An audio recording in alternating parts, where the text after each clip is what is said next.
Adventure ব্যাপারটা আসলে আমার ছোটোকাল থেকে অভ্যাস। ছোটোকালে দেখা গেছে যে একদিকে চলে গেছি তো চলেই গেছি, না জেনেই চলে গেছি।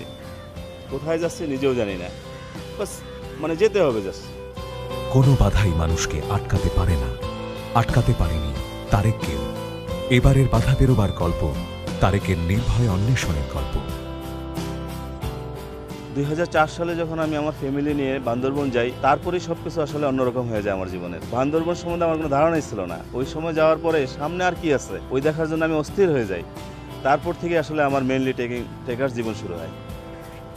অ্যাডভেঞ্চার জীবন শুরু করাটা সহজ না। ফ্যামিলির কেউ চায় না যে ফ্যামিলির সদস্য যে প্রধান সদস্য অ্যাডভেঞ্চার হোক, চায় সাধারণ জীবন, চাকরি করুক, ফ্যামিলি চালাক।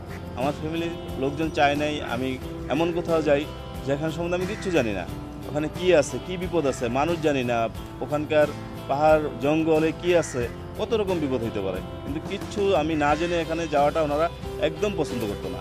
এবং সেইভাবে আমাকে বিভিন্নভাবে বাধা দিত যাতে আমি না যাই, এবং অনেক রকম প্রেশার অনেকভাবে করেই আমাকে যেতে হয়েছে।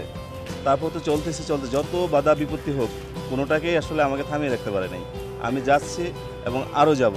তারপর থেকে যে আমার যে ট্রেকার্স অফ বাংলাদেশ দল গঠন হয়েছে, ওই দলের যারা ট্রেকার্সরা তারা এখনও প্রতি বছর অনেক এক্সট্রিম টিম করতেছে, ট্রিপ করতেছে, তারা যাচ্ছে বিভিন্ন জায়গায় যাচ্ছে, এমন জায়গায় যাচ্ছে তারা নতুন নতুন জিনিস খুঁজে বের করতেছে এবং আরও করবে। ট্রেকার্স অফ বাংলাদেশের সাথে থেকে আমি অনেক কিছু জেনেছি, শিখেছি, অনেক কিছুই করতে পেরেছি। অনেক বাধা বিপত্তি পার হয়েই এগুলি করতে হয়েছে। এটা কখনোই থেমে থাকবে না, যতই বাধা বিপত্তি আসুক এটা চলতেই থাকবে। বাধা আছে সত্যি, তবে তার চেয়েও বড় মানুষের বাধা পেরোবার শক্তি। সেই শক্তি এবার আরও বাড়াবো।